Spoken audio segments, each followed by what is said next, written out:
الرحمن الرحیم۔ آج تیسرے پارے کی کچھ اہم باتیں عرض کریں گے انشاءاللہ۔ اس کے پہلے ہی صفحے میں آیت الکرسی کا تذکرہ ہے۔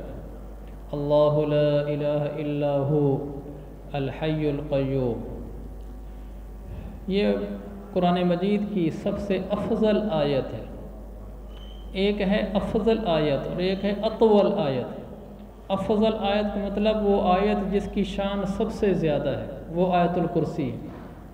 اطول آیت کا مطلب وہ آیت جو سب سے زیادہ طویل ہے، لمبی ہے، اور وہ آیت مداینہ ہے، آگے آ رہی ہے۔ یا ایھا الذین آمنوا اذا تداینتم بدین الی اجل مسمی فاکتبوہ۔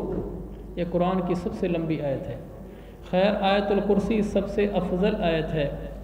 اس کی فضیلت یہ ہے کہ اللہ کے نبی صلی اللہ علیہ وسلم نے فرمایا، من قرأ آیت الکرسی دبر کل صلاۃ مکتوبۃ یمن لم یمنعہ من دخول الجنۃ الا ان یموت۔ جو آدمی ہر فرض نماز کے بعد آیت الکرسی پڑھتا ہے، اس کے جنت میں جانے میں صرف اس کی موت رکاوٹ۔ اللہ کے نبی علیہ السلام نے فرمایا، جو آدمی ہر فرض نماز کے بعد آیت الکرسی پڑھتا ہے، اس کے جنت میں جانے میں صرف موت رکاوٹ ہے، فوت ہوتے ہی سیدھا جنت میں۔ تو بڑا آسان سا ہے یہ بھی۔ ہر فرض نماز کے بعد ہم اس کا اہتمام کر لیا کریں۔ فرض نماز کے بعد کا مطلب یہ ہے فرضوں کے بعد، سنتوں نفلوں سے پہلے اس کو پڑھ لیا کریں۔ آگے اللہ تعالیٰ کی قدرت کے کچھ قصے بیان فرمائے ہیں۔ ان میں سے ایک قصہ وہ ہے جو حضرت ابراہیم علیہ السلام نے کے بارے میں ہے کہ ان کا نمرود سے مناظرہ ہوا تو یہ کہنے لگے، ابراہیم علیہ السلام، میرا رب وہ ہے جو زندگی دیتا ہے اور موت دیتا ہے۔ کہنے لگا، یہ تو میں بھی کر سکتا ہوں۔ تو اس بیوقوف نے یہ کیا کہ دو آدمی بلوائے جیل میں سے، ایک وہ جس کو سزائے موت ہو چکی تھی اور پھانسی پہ چڑھانا تھا، اور دوسرا وہ جس کو رہائی کے آرڈر ہو چکے تھے اور اس کو رہا کرنا تھا۔ تو حضرت ابراہیم علیہ السلام سے کہنے لگا، دیکھو، یہ جس کو سزائے موت ہو چکی ہے، پھانسی کے تختے پہ چڑھنا ہے، اس کو ہم رہا کرتے ہیں، موت کی جگہ زندگی دے دی۔ اور جس کو ہم نے رہا کرنا تھا، اس کو ہم موت کے پٹے پہ چڑھاتے ہیں، اس کو پھانسی دے دی۔ کہ دیکھو، زندگی والے کو ہم نے موت دے دی۔ یہ تو بالکل ہی بیوقوفی ہے کہ ایک آدمی بے قصور ہے، آپ اس کو ناحق قتل کر دیں۔ تو ابراہیم علیہ السلام نے دیکھا کہ اس کو سمجھ نہیں آتے، اور انہوں نے پھر دوسری بات کی۔ انہوں نے کہا، فَإِنَّ اللَّهَ يَأْتِي بِالشَّمْسِ مِنَ الْمَشْرِقِ فَأْتِي بِهَا مِنَ الْمَغْرِبِ۔ کہ میرا رب وہ ہے جو سورج کو مشرق سے نکالتا ہے، رب ہے تو ذرا مغرب سے نکال کے دکھلا۔ فَبُهِتَ الَّذِي كَفَرَ، مبہوت ہو کے رہ گیا، کوئی جواب نہ بن پڑا۔ رب ہے۔ آج بھی اللہ کا چیلنج ہے۔ 20ویں پارے میں اللہ تعالیٰ فرماتا ہے، قُلْ أَرَأَيْتُمْ إِنْ جَعَلَ اللَّهُ عَلَيْكُمُ اللَّيْلَ سَرْمَدًا۔ اللہ فرماتا ہے، اگر میں رات کو قیامت کے دن تک کے لیے لمبا کر دوں، ہے کوئی مئی کا لال جو دن لا کر دکھلے؟ قرآن ہے کوئی جو دن لا کر دکھلے؟ پھر اللہ تعالیٰ اپنے جلال میں آتا ہے، اللہ فرماتا ہے، اگر میں دن لمبا کر دوں قیامت کے دن تک، ہے کوئی مئی کا لال جو رات لا سکے؟ بے شک کوئی نہیں کر سکتا۔ آج رات ہے، ساری دنیا مل کر دن نہیں لا سکتی۔ جب دن آ جاتا ہے، ساری دنیا مل کر رات نہیں لا سکتی۔ یہ رب ہے۔ دوسرا قصہ بیان کیا حضرت عزیر علیہ السلام کا۔ عزیر علیہ السلام جا رہے تھے تو اللہ تعالیٰ نے ان پر موت طاری فرمائی۔ 100 سال وہ مردہ حالت میں رہے، 100 سال تک اللہ تعالیٰ نے فَأَمَاتَهُ اللَّهُ مِئَةَ عَامٍ، یہ قرآن ہے۔ 100 سال تک فوت رہے، پھر اللہ نے اٹھایا، پوچھا، عزیر کتنا عرصہ رہا؟ تو کہنے لگے، یا اللہ، لبثت یوماً او بعض یوم، ایک دن بھی پورا نہیں تھا، اس سے پہلے اٹھ کے آ گیا۔ اللہ نے فرمایا، نہیں، 100 سال تک تو اسی موت کی حالت میں رہا۔ پھر اللہ نے اپنی قدرت دکھلائی، فرمایا، فَانظُرْ إِلَىٰ طَعَامِكَ وَشَرَابِكَ لَمْ يَتَسَنَّهْ۔ اپنے ساتھ عزیر علیہ السلام کھیت سے آ رہے تھے، گدھے پر سوار تھے، کھانا ساتھ لیا ہوا تھا، گھر جا رہے تھے۔ راستے میں عزیر علیہ السلام اللہ سے کہنے لگے کہ اللہ، یہ جو بستیاں ویران ہو گئی ہیں، لوگ مر گئے ہیں، یہ کس طرح، کس حالت میں اٹھیں گے؟ اللہ نے کہا، ابھی کر کے دکھلا دیتے ہیں۔ عزیر علیہ السلام کو موت طاری کر دی، 100 سال تک موت کی حالت میں رہے۔ 100 سال بعد اٹھے تو پوچھا کتنا رہے؟ کہا جی ایک دن بھی پورا نہیں۔ اللہ نے کہا نہیں، پورا 100 سال تو موت کی حالت میں رہے۔ فانظر الی طعامک وشرابک لم یتسنہ، دیکھو اپنے کھانے کی طرف اور اپنے پینے کی طرف، دیکھو بالکل صحیح پڑا ہوا ہے، اور گدھے کو دیکھو تو گدھا بالکل ختم ہو گیا تھا، کچھ ہڈیاں پڑی تھیں۔ اللہ تعالیٰ نے پھر عزیر علیہ السلام کی آنکھوں کے سامنے اس گدھے کو زندہ کیا، اس کی ہڈیاں جڑی، پھر ان پہ گوشت چڑھا، پھر اس میں روح آئی، پھر وہ آوازیں نکالنے لگا۔ اللہ نے فرمایا دیکھ اعلم ان اللہ علی کل شیء قدیر، عزیر دیکھ ہم سب کچھ کر سکتے ہیں۔ تیسرا واقعہ ابراہیم علیہ السلام کا۔ ایک دفعہ ابراہیم علیہ السلام کہنے لگے رب ارنی کیف تحیی الموتى، اللہ یہ مردوں کو زندہ تو کیسے کرے گا، ذرا آنکھوں سے دکھلا۔ اللہ نے پوچھا ابراہیم اولم تؤمن، ایمان نہیں ہے کہ زندہ کروں گا؟ کہ نہیں اللہ ایمان تو ہے، لیکن یہ ذرا دل کو بھی دکھلا دے۔ اللہ نے فرمایا فخذ اربعۃ من الطیر، 4 پرندے پکڑ کے لاؤ۔ تو ابراہیم علیہ السلام 4 پرندے لائے، کوا، کبوتر، مور اور مرغ، 4 پرندے۔ فرمایا فصرہن الیک، ان کو اپنے پاس پالو۔ کچھ دن پالا تو وہ مانوس ہو گئے، اب اللہ نے فرمایا کہ ان کے ٹکڑے کر دو، 4 پہاڑوں پر رکھ دو، کوا، کبوتر، مور، مرغ۔ ایسے نہ کرو کہ کوے کی ساری ہڈیاں ایک جگہ، کہا ان کے 4 حصے کرو، سر، پر، دھڑ، ٹانگیں، ہر پرندے کے 4 حصے، سر الگ کرو، پر الگ کرو، دھڑ اس کا الگ کرو، ٹانگیں اس کی الگ کرو۔ ہر پرندے کے 4 حصے ہو گئے اور پرندے بھی 4۔ تو اللہ نے فرمایا یہ پہلا پہاڑ ہے، اس پر کوا کا سر اور کبوتر کے پر اور مور کا دھڑ اور مرغ کی ٹانگیں یوں رکھو۔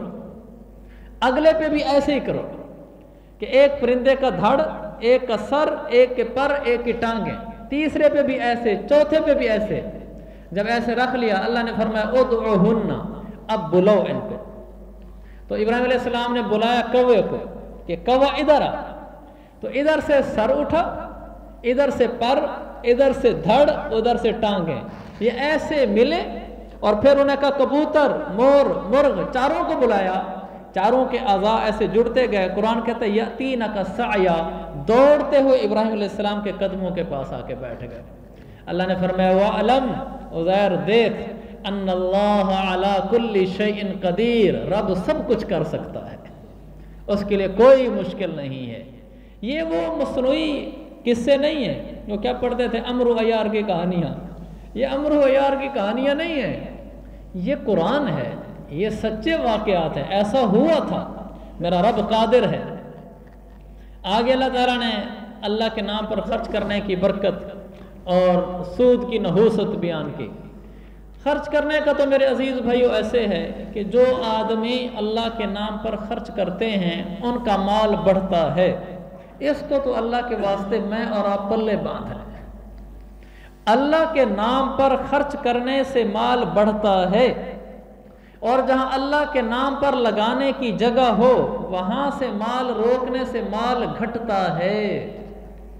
صبح صبح جب ہوتی ہے لوگ اٹھتے ہیں، بخاری کی حدیث ہے، اللہ تعالیٰ فرشتے کو فرشتہ کہتا ہے اللہم اعط منفقا خلفا، اے اللہ جو آج ہاتھ کھولے تو اس کو اور دے، وَأَعْطِ مُمْسِكًا تَلَفًا، اے اللہ جو آج ہاتھ روک لے اے اللہ اس کے مال کو برباد فرما۔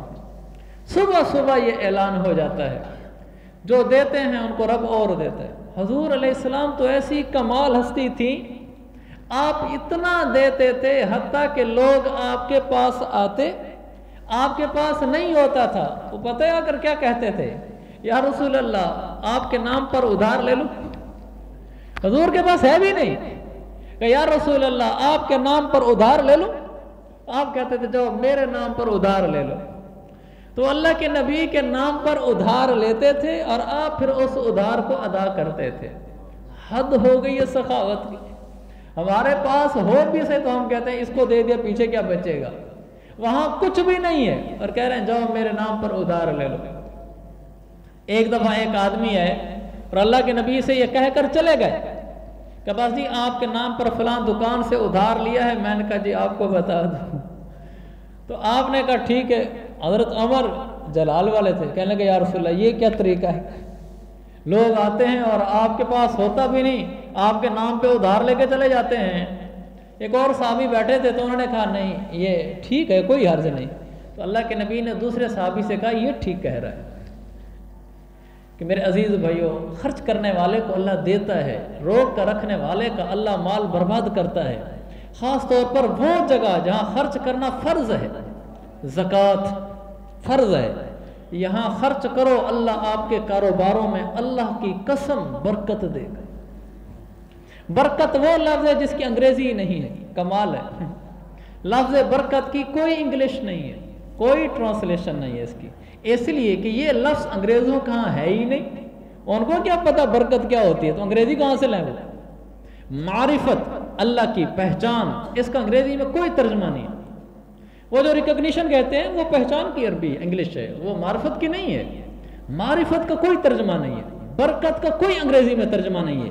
یہ اللہ کے نبی نے ہمیں چیزیں دی ہیں، برکت، معرفت۔ انگریزوں کو کیا خبر اس کی کہ برکت کیا ہوتی ہے؟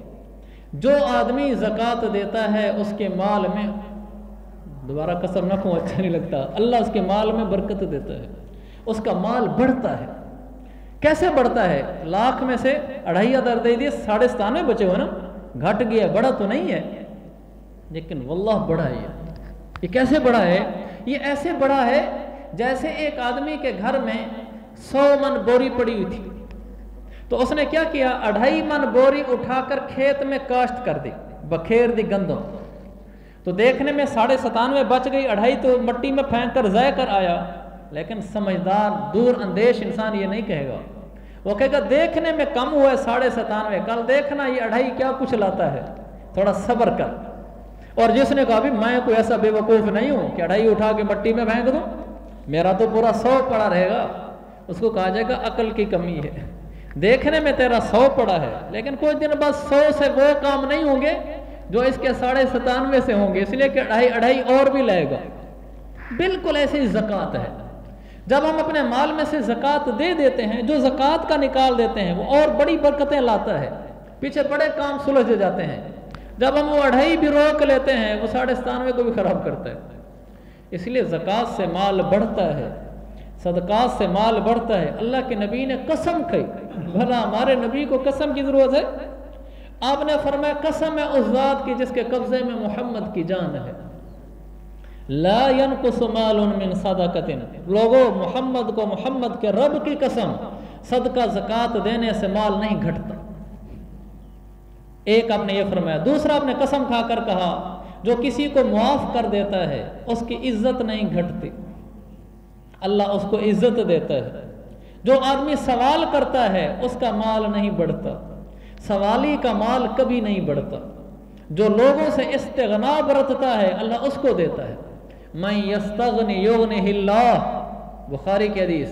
جو لوگوں سے بے نیاز ہو جاتا ہے، اپنی نظروں کو لوگوں کے مالوں سے اٹھا لیتا ہے، اللہ اسے بہت کچھ دیتا ہے۔ اور جو لوگوں سے مانگتا ہے، جو اپنے اوپر سوال کا دروازہ کھولتا ہے، اللہ اس پر فقر کا دروازہ کھولتا ہے۔ کبھی نہ مانگنا میرے عزیزوں کسی سے، غربت آ جائے، پریشانی آ جائے، اللہ کے آگے مصلی بچھا کر آنسو بہا دینا۔ غربت میں آنسو جلدی آتے ہیں، پریشانی میں آنسو جلدی آتے ہیں، اللہ کو آنسو دکھلا دینا۔ اللہ دیر کر سکتا ہے، اندھیر نہیں ہوگا۔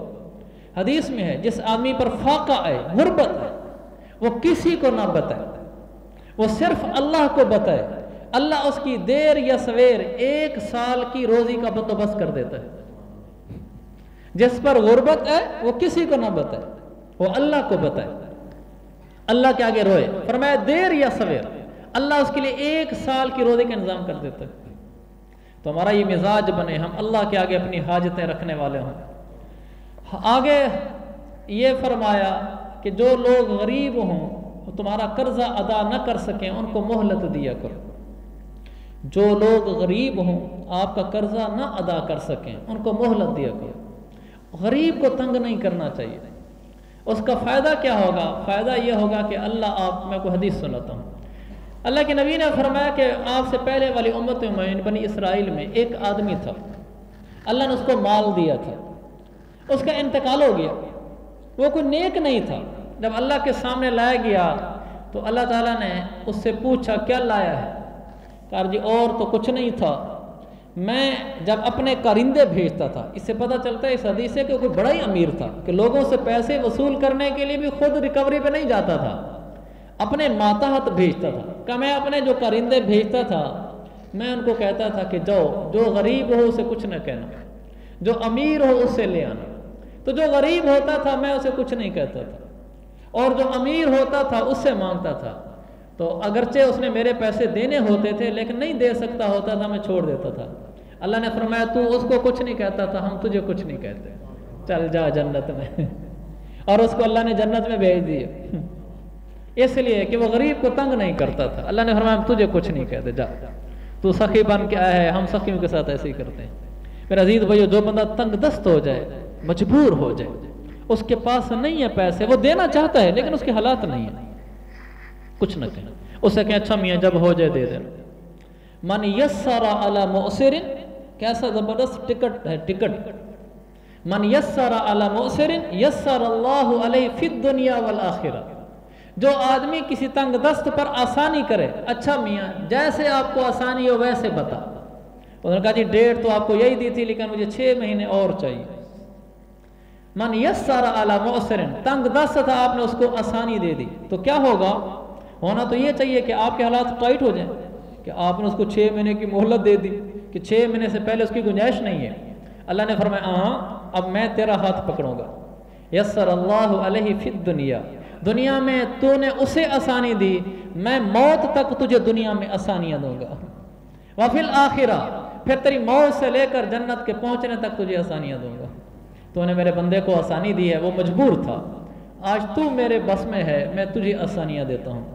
کوئی غریب ہمارے پیسے نہ دے سکے نا، ہم خوش ہو جائے کریں کہ چلو شکر ہے اللہ کی رحمت کھینچنے کا وقت آ گیا ہے، کہ میں غریب ہے یہ آدمی، میں اس کو مہلت دوں گا، آسانی کروں گا، اللہ میرے لیے آسانیاں کرے گا۔ رب آسانیاں کرے گا تو بیڑے پار۔ اگلے کو پھر تنگ نہیں کرنا چاہیے بلکہ اس آدمی کو آسانی دینی چاہیے۔ آخری بات، اذا تداینتم بدین الی اجل مسمی فاکتبوہ، یہ وہی آیت مداینہ ہے۔ اللہ نے فرمایا جب کسی کے ساتھ قرض کا معاملہ کرو نا تو اس کو لکھ لیا کرو، اور وَلْيَكْتُبْ بَيْنَكُمْ كَاتِبٌ بِالْعَدْلِ، آگے فرمایا کہ گواہ بھی بنا لیا کرو۔ یہ بات میرے عزیزوں بہت اہم ہے۔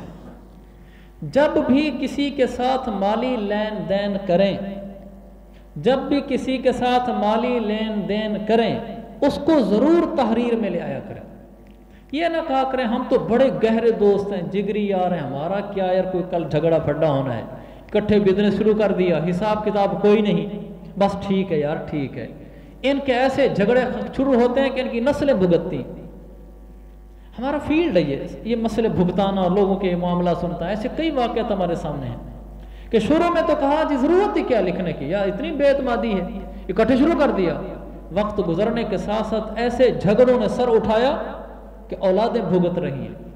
آپ کا گہرا دوست ہو، سگا بھائی ہو، جب مالی معاملہ ہو ان کو کہہ دو بھائی دیکھو ہماری تو آپس میں بڑی پیار محبت ہے، لیکن کیا پتا ہم اچانک دونوں فوت ہو جائیں، پیچھے ہماری اولادوں کو کیا پتا کتنا ہماری آپس میں شراکت داری تھی۔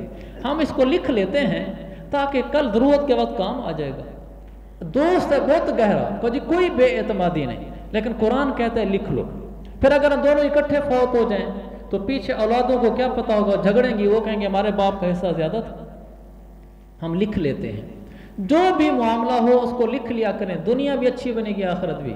اور دوسری اور آخری گزارش یہ اسی آیت کے ضمن میں، ایک تو لکھ لیا کریں، اور ایک کبھی کسی کی ضمانت نہ لینا، کسی کا ضامن نہ بننا، اس کا ضامن بننا، اور اتنا ضامن بننا جتنا ہڈی برداشت کرے، جتنا آپ کی جیب برداشت کرے۔ مثلا ایک میرا گہرا دوست ہے، دوست چھوڑو میرا استاد ہے، اور وہ کہیں قرضے میں پھنس گیا، اس نے مجھے کہا جی اب 50 لاکھ کا میرا معاملہ ہے، میں ان کو سال بعد کلیئر کر دوں گا، میری یہ فصل تیار ہے، فلانی چیز تیار ہے، میں دے دوں گا۔ وہ کہتے ہیں جی آپ ضامن بن جائیں، آپ ضامن بن جائیں۔ میرے عزیزوں میں آپ سے گزارش کرتا ہوں، آپ میں سے بعض میرے سے بڑی عمر کے بھی بیٹھے ہیں، ضامن نہ بننا۔ اس لیے کہ ہو سکتا ہے آج وہ واقعی سچا ہو کہ 50 لاکھ وہ دینے کا نیت رکھتا ہے، آپ ضامن بن گئے، فصل تیار کھڑی ہے، دے دے گا، بڑی فصل ہے، 50 لاکھ تو اس کے سامنے چیز ہی کوئی نہیں، کل خدا نہ خواستہ وہ فصل تباہ ہو جائے، آپ کہاں سے 50 لاکھ دیں گے؟ کل وہ آدمی فوت ہو جائے، اس کی اولاد مکر جائے، کہا جی کون سے پیسے؟ بابا سے پوچھو، جاؤ قبر میں، آپ کہاں سے 50 لاکھ دیں گے؟